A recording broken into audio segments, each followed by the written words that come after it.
Welcome students. आज हम पढ़ने जा रहे हैं एक आनुवंशिक रोग या जेनेटिक डिसऑर्डर पढ़ने जा रहे हैं जिसे हम हीमोफीलिया कहते हैं। ये जो हीमोफीलिया आप पढ़ने जा रहे हैं इसको हम अलग अलग नामों से जानते हैं। इसे हम ब्लीडर रोग भी कहते हैं, इसे हम शाही रोग भी कहते हैं, इसे हम क्रिसमस रोग भी कहते हैं। तो आइए सबसे पहले जानें कि इसे हम ब्लीडर रोग क्यों कहते हैं, ब्लीडर डिजीज या ब्लीडर रोग क्यों कहते हैं। तो देखिए इसमें क्या होता है कि ब्लीडर रोग इसलिए कहते हैं क्योंकि हीमोफीलिया के रोगियों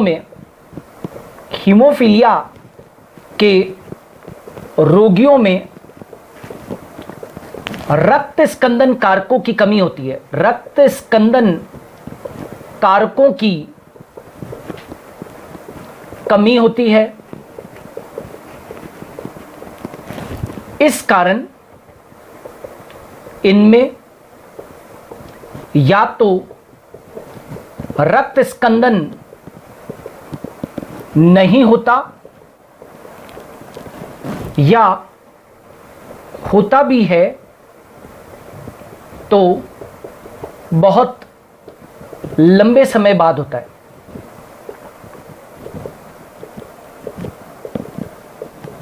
मतलब इनके अंदर प्रोलॉन्ग्ड ब्लीडिंग होती है, लगातार ब्लीडिंग होती रहती है।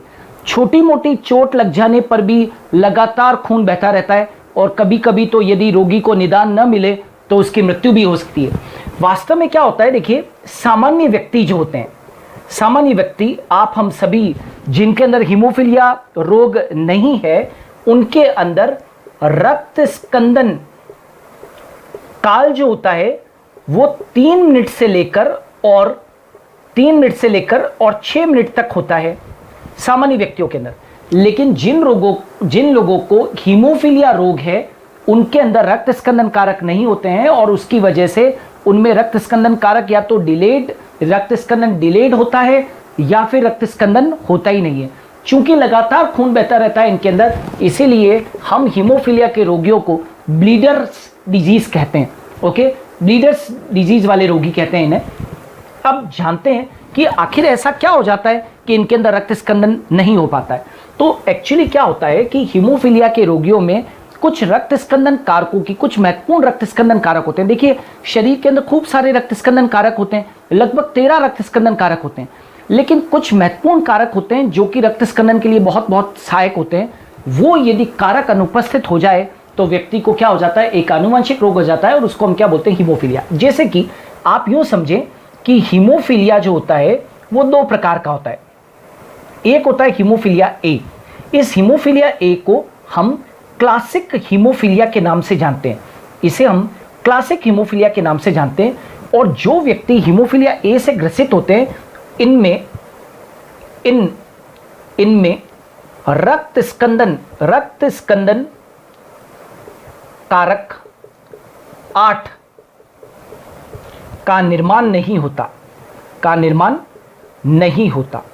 मतलब यह है कि जिनको हीमोफीलिया ए है, जो हीमोफीलिया से ग्रसित हैं, ए से ग्रसित हैं, उनमें एक महत्वपूर्ण रक्त स्कंदन कारक, एक ब्लड क्लॉटिंग फैक्टर 8वां जो होता है उसका निर्माण ही नहीं होता है और इसको हम क्लासिक हीमोफीलिया कहते हैं।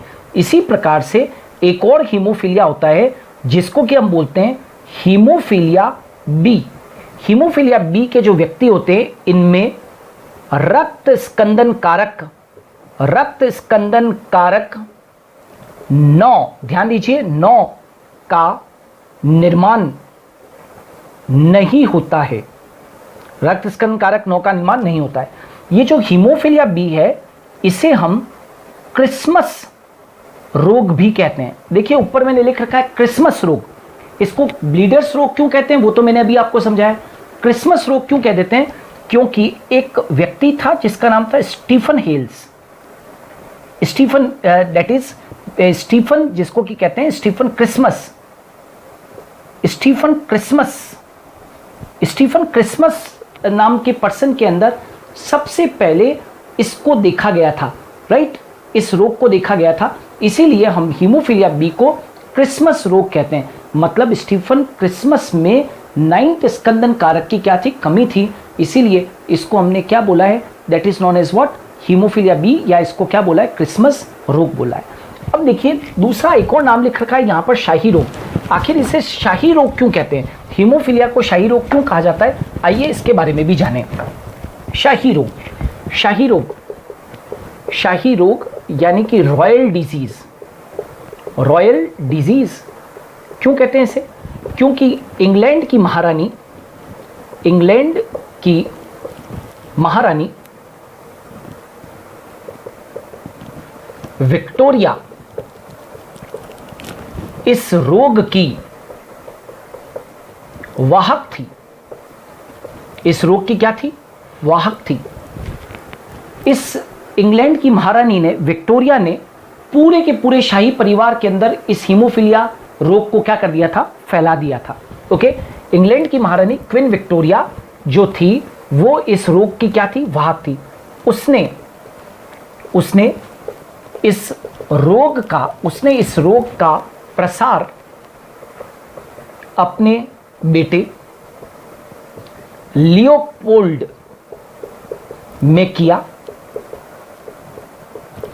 एवं बाद में यह रोग कई शाही परिवारों में फैल गया, शाही परिवारों में फैल गया,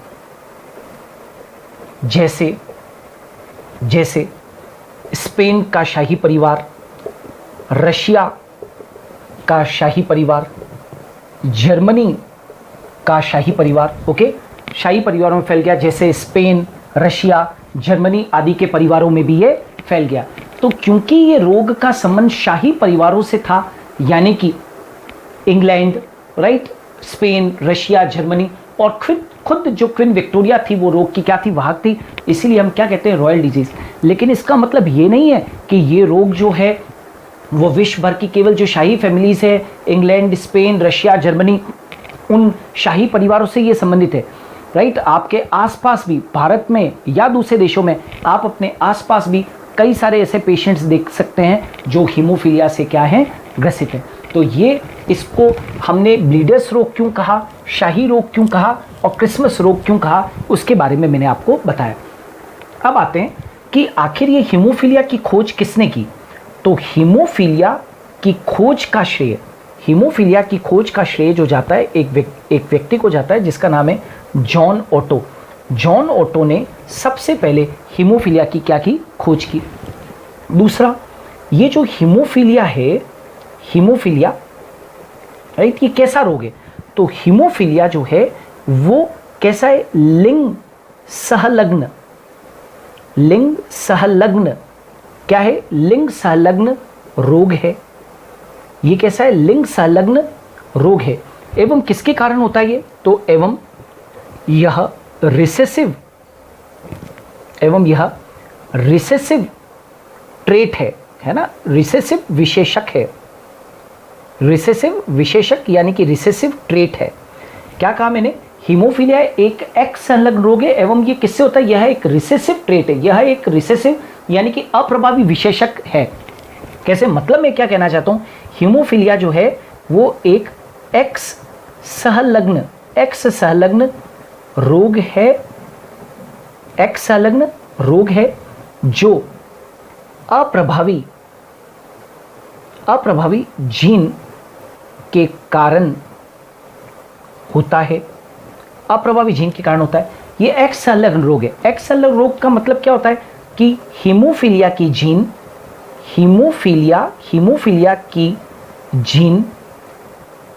एक्स गुणसूत्र पर पाई जाती है, एक्स गुणसूत्र पर पाई जाती है। वह ये कैसी होती है, अप्रभावी होती है, रिसेसिव होती है। तो हीमोफीलिया की जीन एक्स गुणसूत्र पर पाई जाती है, इसीलिए तो ये कैसा है, लिंग संलग्न रोग है या एक्स संलग्न रोग है। ओके, ये भी आपको जानना है। अब आइए जाने कि ये जो जीन है, हीमोफीलिया की जो जीन होती है वो कहाँ पर, नर के अंदर और मादा के अंदर ये कैसे पाई जाती है, वो आप देखें। मैं आपके सामने 5 केस स्टडीज लिख रहा हूँ। यहाँ पर XXXXX, एक लिखा मैंने XHXH और एक लिखा मैंने XY और एक लिखा XHY। इन 5 केस स्टडीज को देखिए। मान लीजिए कि मादाओं के अंदर 2 एक्स गुणसूत्र होते हैं, आप सभी जानते हैं 2 एक्स गुणसूत्र होते हैं, लेकिन इन दोनों एक्स गुणसूत्रों में कहीं पर भी हीमोफीलिया की जीन नहीं है, तो ये क्या कहलाएगी? सामान्य मादा कहलाएगी। मान लीजिए एक ऐसी मादा है जिसके अंदर 2 एक्स गुणसूत्रों में से एक एक्स गुणसूत्र पर हीमोफीलिया की जीन है, तो ये जो मादा है वो क्या कहलाएगी? वाहक मादा। वाहक मादा मतलब कि कैरियर फीमेल। ये जो कैरियर फीमेल है वो स्वयं क्या होती है? सामान्य, स्वयं सामान्य होती है, स्वयं सामान्य होती है। ये रोग का प्रसार तो करती है लेकिन स्वयं सामान्य। लेकिन इस वाहक मादा में रजो चक्र यानी कि आतर्व चक्र के दौरान अधिक रक्तस्राव हो सकता है। मतलब इसके अंदर, इस मादा के अंदर जो मेंस्ट्रुअल साइकिल होती है, आतर्व चक्र होता है, उसके दौरान थोड़ा सा अधिक रक्तस्राव हो सकता है। बाकी ये मादा जो है जनरली कैसी होती है? सामान्य। अब एक ऐसी मादा के बारे में कल्पना कीजिए जो XH मतलब दोनों एक्स क्रोमोसोम के ऊपर हीमोफीलिया की जीन है, तो वो क्या कहलाएगी? ये मादा क्या कहलाएगी? हीमोफिलिक मादा, जो कि कैसी है? रेयर होती है। ये मादा बहुत कम पाई जाती है। अब आप एक नर की कल्पना कीजिए जिसके अंदर केवल एक्स क्रोमोसोम है। आप जानते हैं कि एक्स क्रोमोसोम के ऊपर ही हीमोफीलिया की अप्रभावी जीन हो सकती है। तो नर के अंदर यदि मान लीजिए एक्स क्रोमोसोम के ऊपर हीमोफीलिया की जीन, अप्रभावी जीन नहीं है, तो ये जो नर है वो क्या कहलाएगा? सामान्य नर कहलाएगा।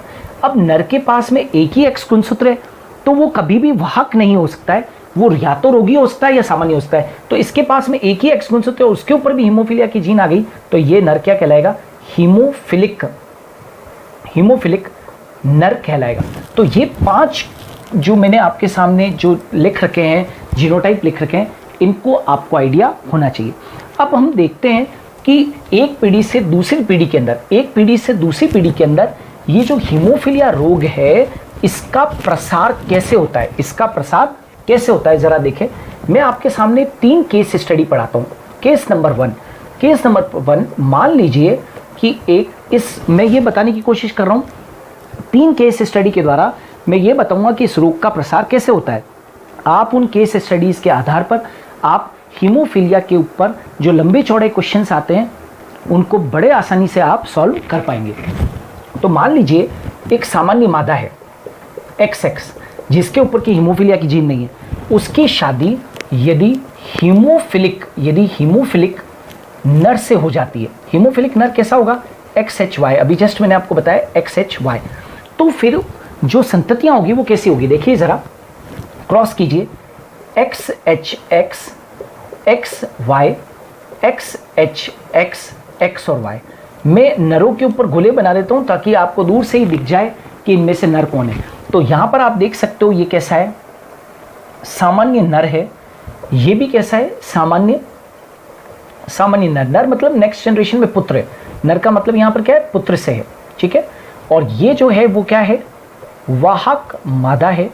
वाहक मादा मतलब कि वाहक पुत्री पैदा हुई है। और ये भी कैसी है? वाहक क्या है? पुत्री। मतलब मैं ये कहना चाहता हूं, यदि एक सामान्य मादा की शादी हीमोफिलिक नर से हो जाती है तो सभी पुत्र तो कैसे हैं? सामान्य हैं, और सभी पुत्रियां कैसी? वाहक पुत्रियां। तो इस क्रॉस का रिजल्ट क्या हुआ? इस क्रॉस का रिजल्ट ये हुआ कि सभी पुत्र का मतलब है 100%, सभी पुत्र कैसे हैं? सामान्य। आप देख सकते हैं सभी पुत्र कैसे सामान्य, न तो ये कोई हीमोफीलिया वगैरह इनमें नहीं है। और दूसरा जो है सभी मादाएं का मतलब क्या? मादाएं मतलब 100% मादाएं जो है वो कैसी है? वाहक है। रोग के लिए क्या है? वाहक है। तो आप देख सकते हो इस क्रॉस के द्वारा। अब सोचिए, दूसरा केस स्टडी पढ़ते हैं, केस नंबर 2। अब की बार हम एक केस लेते हैं, वाहक मादा की शादी मान लीजिए सामान्य नर से हो जाती है। तो सामान्य नर के लिए हम क्या लेते हैं? XY। और वाहक मादा क्या है? 2 एक्स क्रोमोसोम में से एक के ऊपर क्या है? H है। तो वो क्या होगी? वाहक मादा। आप क्रॉस कीजिए तो XHX, XHY, XX और X और Y। मैं यहाँ पर नरों पे गोला बना देता हूँ ताकि आपको नर अलग दिखे और मादाएं अलग दिखे। अब ये क्या चीज़ है? हीमोफिलिक पुत्र है ये। ये कैसा है, सामान्य पुत्र पैदा हुआ है। ये वाला जो है वो क्या है, सामान्य मादा।